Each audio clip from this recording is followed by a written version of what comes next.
Ada apa dengan Zulhijjah? Untuk pengetahuan semua, saya dan kita semua, 1 hingga 10 Zulhijjah, 1 hingga 10 Zulhijjah adalah hari terbaik dunia di sisi Islam, sehingga ia lebih istimewa daripada 10 terakhir Ramadan. Sehingga 10 terawal Zulhijjah lebih istimewa dari 10 terakhir Ramadan mengikut sebahagian ulama.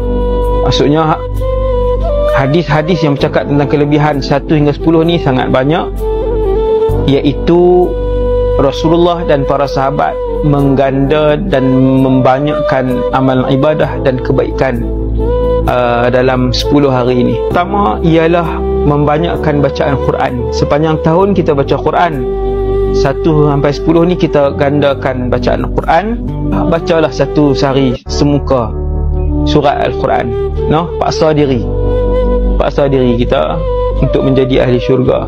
InsyaAllah Allah datangkan ikhlas. Yang pertama Quran. Nombor 2, bersedekahlah setiap hari. 1 hingga 10 Zulhijjah, bersedekahlah setiap hari.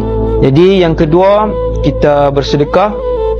Tadi saya dah sebut Quran, sedekah. Yang ketiga, kita berpuasa 1 hingga 9 Zulhijjah, sebab 10 hari raya Aidil Adha haram berpuasa. 1 hingga 9 kita berpuasa.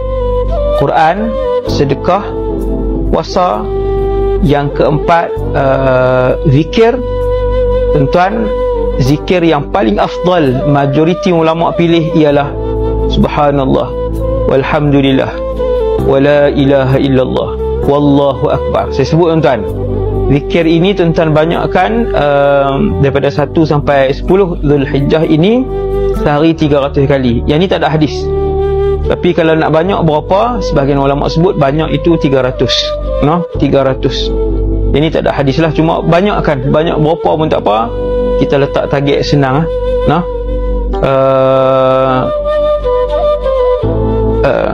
Apa dia tadi?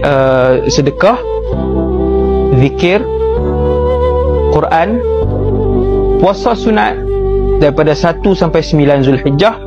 Saja aku puasa sunat Zulhijjah kerana Allah Ta'ala. Saja aku puasa sunat Zulhijjah esok hari kerana Allah Ta'ala. Hari ke-8 puasa sunat Tarwiyah. Hari ke-9 Zulhijjah puasa sunat Arafah. Niat, saja aku puasa sunat Arafah 9 Zulhijjah. 10 jangan puasa. Tuan Alim terlajak pula. 10 raya haji pertama, haram berpuasa. Jadi tuan-tuan, 1 sampai 10 ni pastikan amal ibadah kita berganda dan ditambah, insya-Allah.